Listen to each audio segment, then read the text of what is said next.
Hello, everyone, and welcome to TTRPG Talk. I'm your host, rjcurrer, and this is a new series that I'm doing on Wednesdays.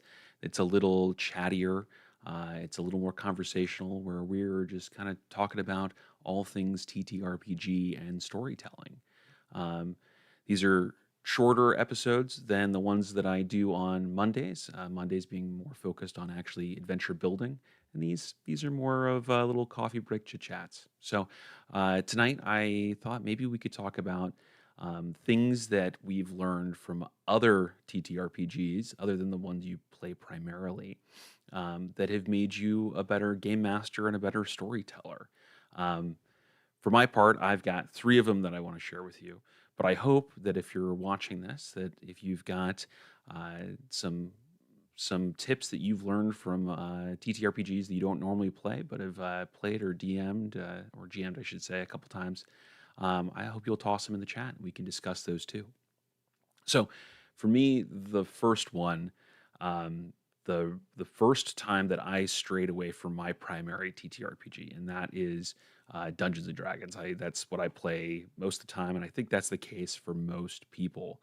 Um, was I really was struggling with I was struggling with mysteries and horror and that kind of deal, and I wanted to learn how to play those a little bit better.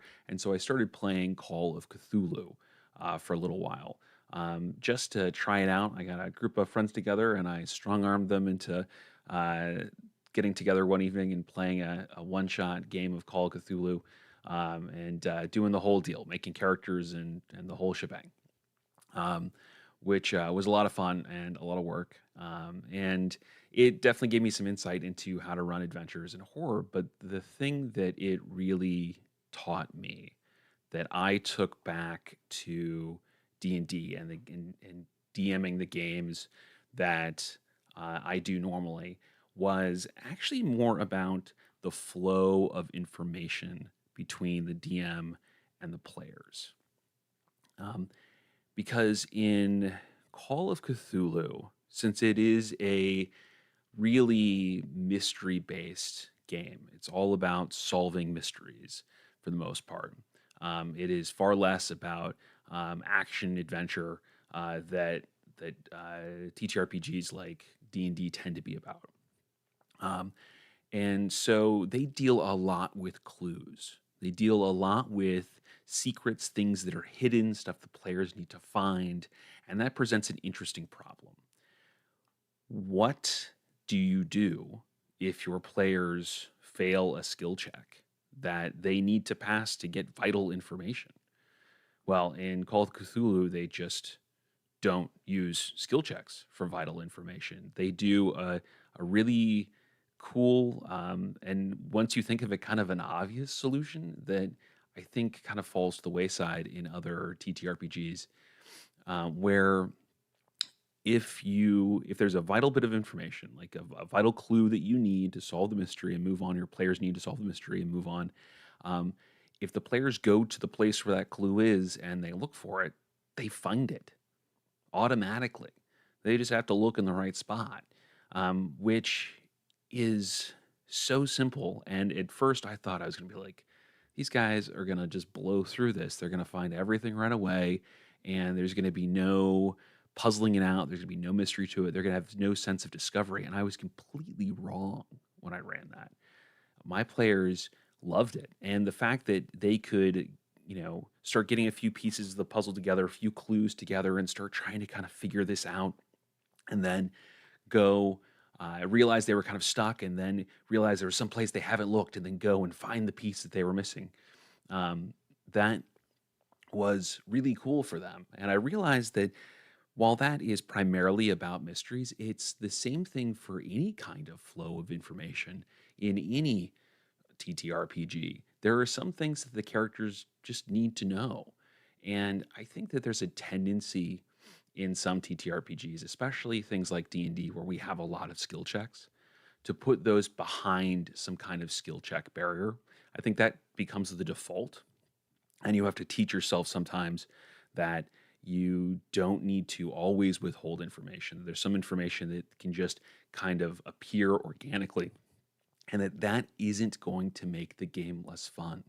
Just because you know the characters are going to find that information at some point doesn't mean that they know that they're going to find that information at some point, which I think made me a lot better at running adventures. And I think it actually made my characters more engaged in the stories that I was telling, or my players more engaged in the stories that I was telling, because there was no chance of them getting stonewalled. Even though they weren't necessarily aware of that change, I think they felt it as they were running along and had that thrill of discovery, always finding what they needed just as they needed it without really my intervention whatsoever, them exploring the world that was built.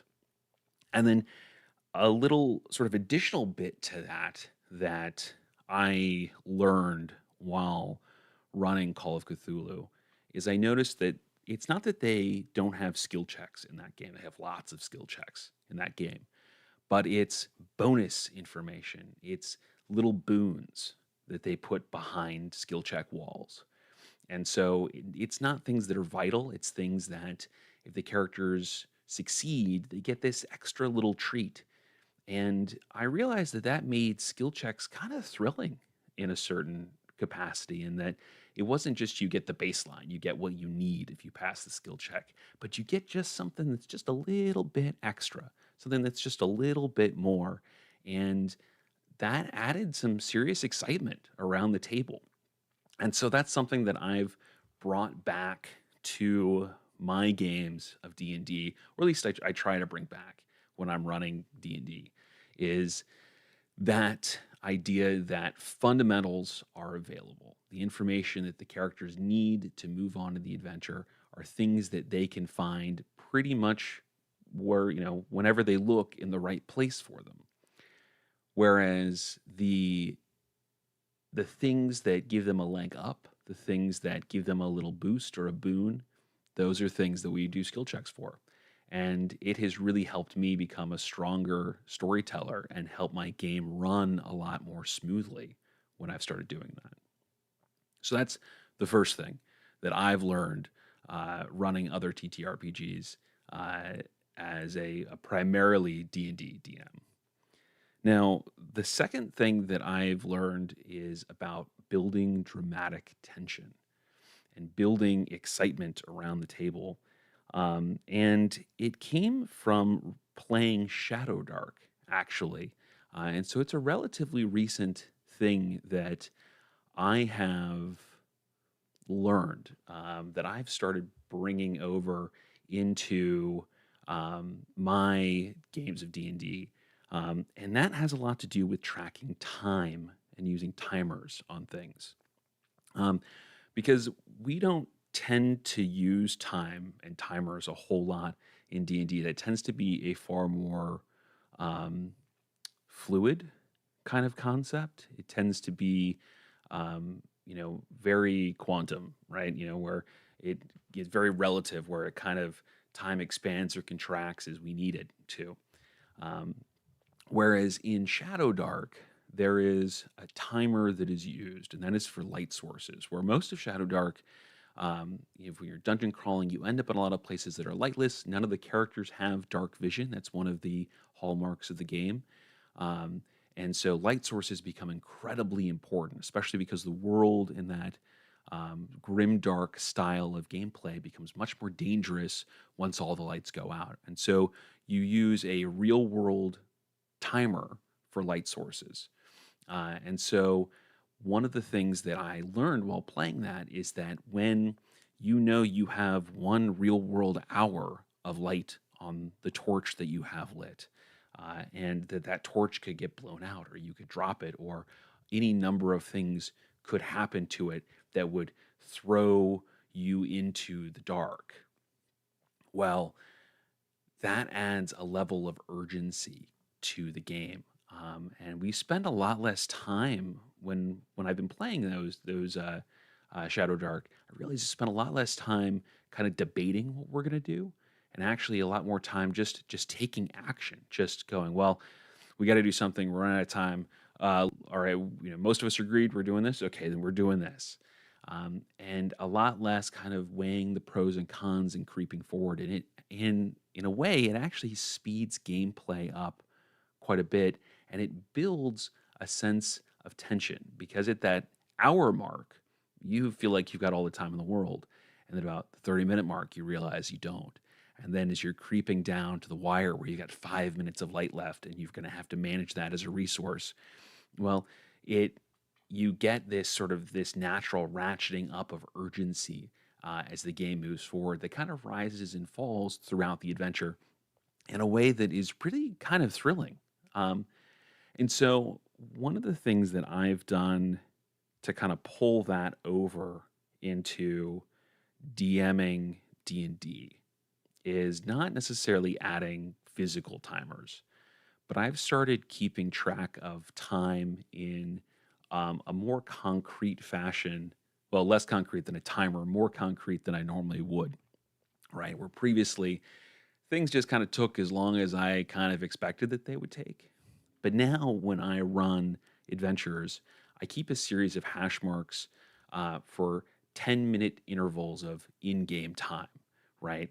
Where I make that effectively the smallest manageable unit. So anything of consequence that the characters do during a turn out of combat, we say takes 10 minutes. And everybody gets their chance to do something during the course of that 10-minute unit of time.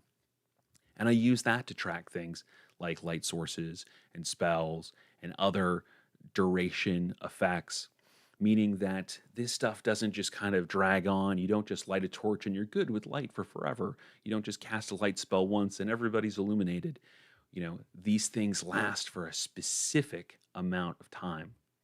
And it I realized that when things like your torch starts sputtering, it's about to go out, you throw those little things in there that your players aren't expecting. I saw that the narrative tension ratcheted up. The characters got, or the players started getting a little more serious about what was going on. They started getting a little more tense in the right way, the kind of tension that we're looking for when we tell a story, not emotionally tense, not personally frustrated with the situation, but more tense about what was going on in the adventure, getting really kind of immersed in the situation. And I really, really like that. It has kept, I think, my players more engaged. It's kept them better rooted in the story world. And I think it has made them more excited to come back to the tables when things feel dynamic and it's not just like a lot of video games where you can kind of click things and forget them, but realizing that the world is shifting around them. And it's an easy way to do it. We talk a lot in TTRPGs as a whole, and especially in D&D, about building a world that moves around the characters and reminding them that this world continues to exist. And that can get tricky in a lot of ways. And we're usually talking about big, earth-shaking world events or stuff going on in the village when they're out adventuring and they come back and they find things are different. But the world shifts around them in the moment too.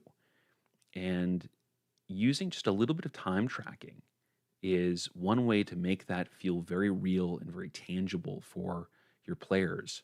Or at least I have found that it's worked really well for my players. And so that's one of the things that I've taken from Shadow Dark is this concept of time and timers matter a lot more than we think that they do. And that tension is all about needing to accomplish something in a limited amount of time. So that's been really helpful to me. That's something that I've really enjoyed that I've pulled from playing Shadow Dark. And if you want to check that out, I highly encourage people to play that TTRPG. It's an easy one to learn, especially if you've been playing D&D. And it's quick, it's fun, it's very dynamic, and it's different enough that it's got a very cool feel to it. D&D will always be my love, my favorite TTRPG, or at least I should say, 5th edition D&D will always be my favorite TTRPG. We'll see what happens in the future. But it's still a lot of fun to play other TTRPGs periodically, and one, learn different approaches to the game, but two, expand your repertoire as a game master. So that's the first two things that I've learned from playing other TTRPGs. And the third one that I wanted to talk about today, the one that probably has changed me the most fundamentally as a game master or as a dungeon master, is incentivizing players and how that's done. Because we have this joke, as most of you are probably aware, in D&D, where we talk about murder hobos, right?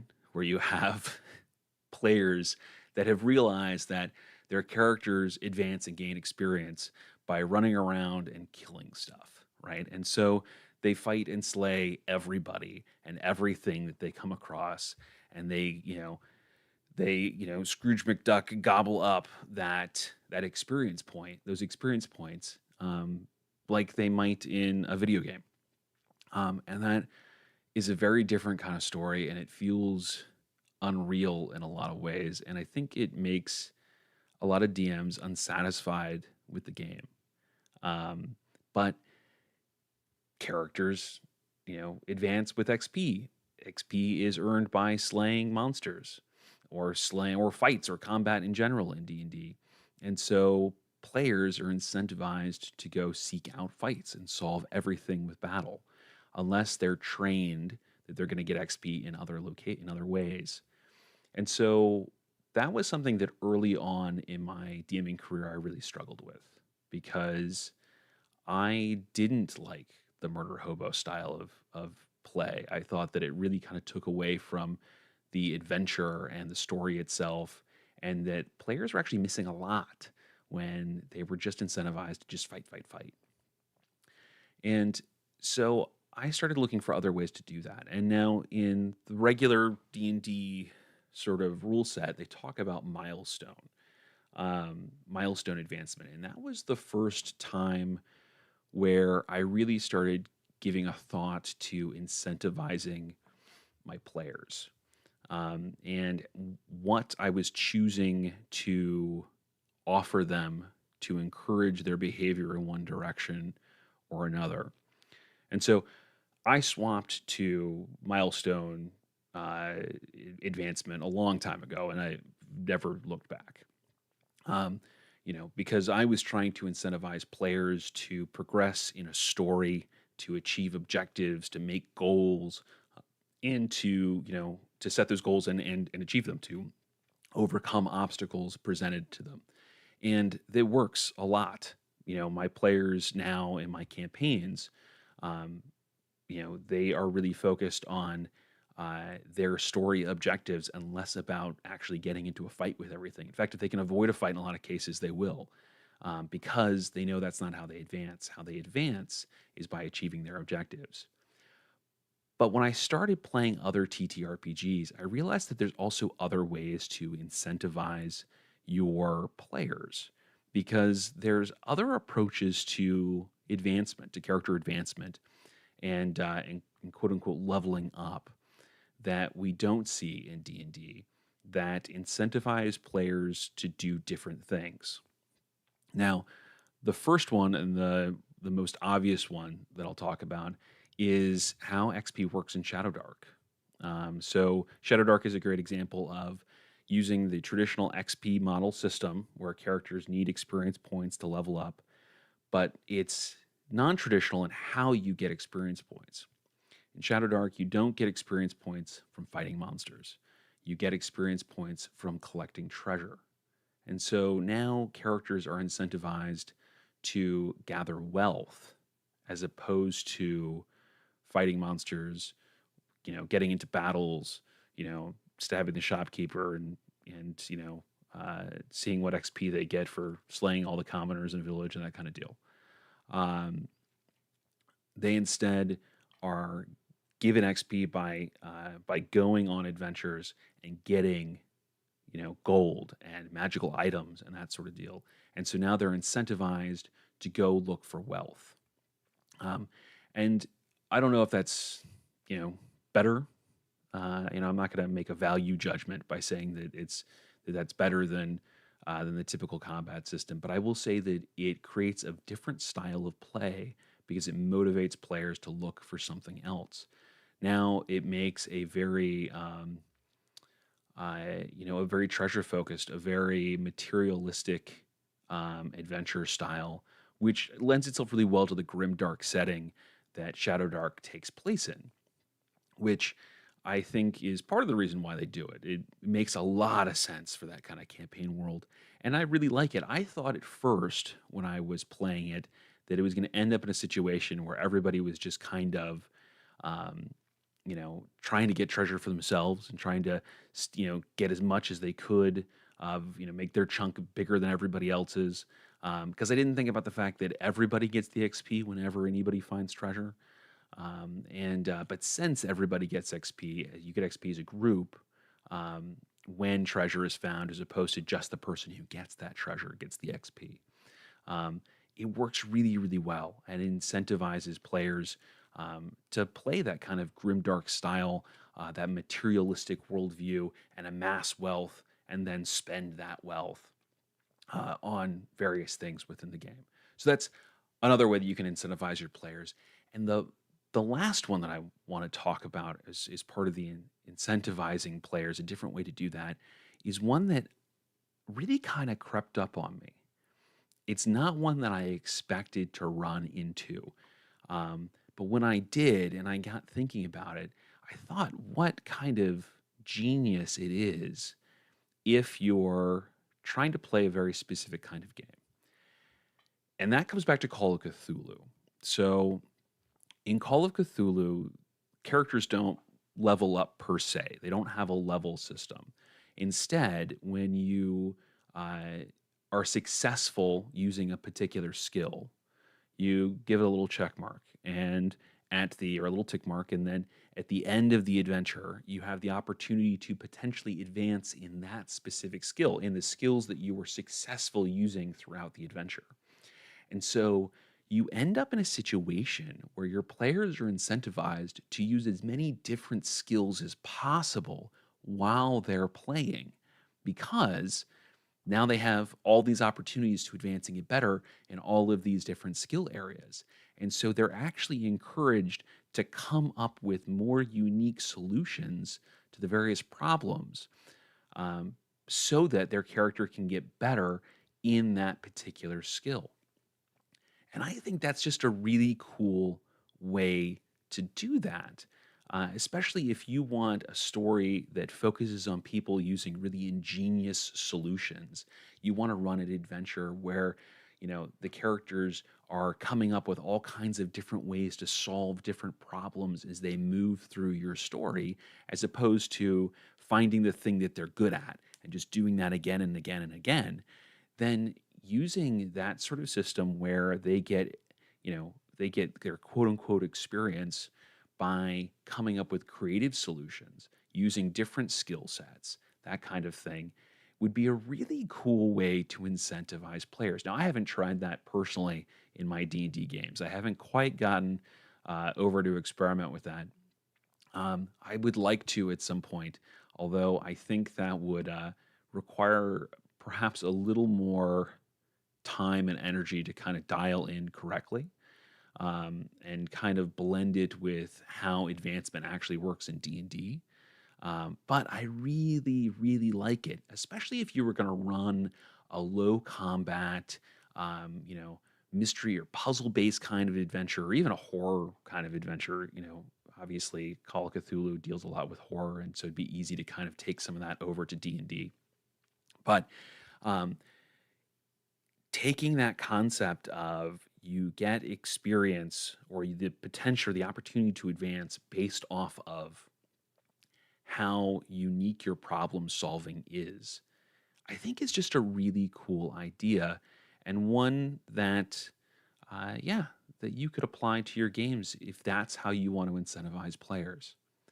And so I'll kind of wrap up that section by saying that there's a lot of ways to incentivize your players, and that just relying on one style of experience, point, one style of experience point systems, or one style of advancement, or what have you, is only going to incentivize your characters in one direction, incentivize your players in one direction.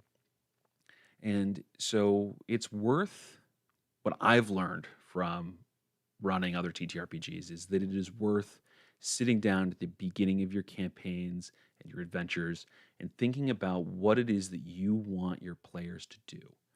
What do you want them to do in this style of adventure? And then incentivizing them through advancement to do exactly that. Whether that's, you want to have a classic sword and sorcery hack and slash kind of adventure, then cool. Use the current combat for XP style advancement. If you want to have one that's a more narrative, where there's objectives and goals and it's more about moving the story forward, well, then use Milestone. That's a great option for that. If you want something that's a little more grimdark, it's a little more materialistic, it's a little more classic, like Greyhawk kind of old school D&D, then yeah, use the XP for treasure kind of system. In fact, that's how XP used to work in the original versions of D&D. Or if you want something that's more about puzzles and creative solutions and thinking outside the box, well, then maybe offer XP for using different skills, for using skill sets that haven't been used before in that adventure, like they do in Call of Cthulhu. Anyway, those are three things that I've learned while DMing other TTRPGs that have made me a stronger game master overall and have made my D&D games, I think, a lot better. So I hope that you've gotten some value out of this. If you have any questions, please toss them in the chat. I'll hang around for the next few minutes, and we'll chat about that. Looks like we've already got a comment here. So Amanda, I use the milestone level ups and then use XP to reward interactions with the world. I found this to be the best for my group. That's a great way of doing that, and a great way to incentivize your characters or your players. I keep using those two words interchangeably, and they're not. And it's incentivizing your players to engage with the world that you're building, which has got to be really satisfying for you as a GM, considering how much time you put into world building, I imagine. That's a very cool way to do this. Anybody else? Again, if you have any more questions, any comments, if you want to share how you do this, please toss that into the chat. I would love to hear about any and all methods for this. We'll give that a couple minutes and then we'll wrap up. In the meantime, while we're kind of waiting for that, let me just say that one, I really enjoy doing these. We're going to keep doing these on Wednesdays, this sort of chatty session where we're going to talk about different TTRPG topics and storytelling, and just kind of have these short, informal conversations. And then two, if you want to see how I actually run my games, come play a game with me. Come join me on startplaying.games/GM/rjcurrer. You can find all of my adventures up there currently. I would love to run a Shadowdark game. So if anybody is interested in trying Shadowdark, let me know and I will schedule one on there and we can run a one that's going to run, I don't know, 2, 3, 4 sessions, just an opportunity for us all to kind of try it out and see how it goes. All right. Well, since I am not seeing any other questions in the chat, I guess it's time for us to go ahead and wrap this up. Thank you so much for spending this time with me on Wednesday. I really enjoy getting to talk with you all and hear what you all think about TTRPGs and running the games that we love. So thanks for joining me, and I will see you same time next Wednesday. I'll talk to you then.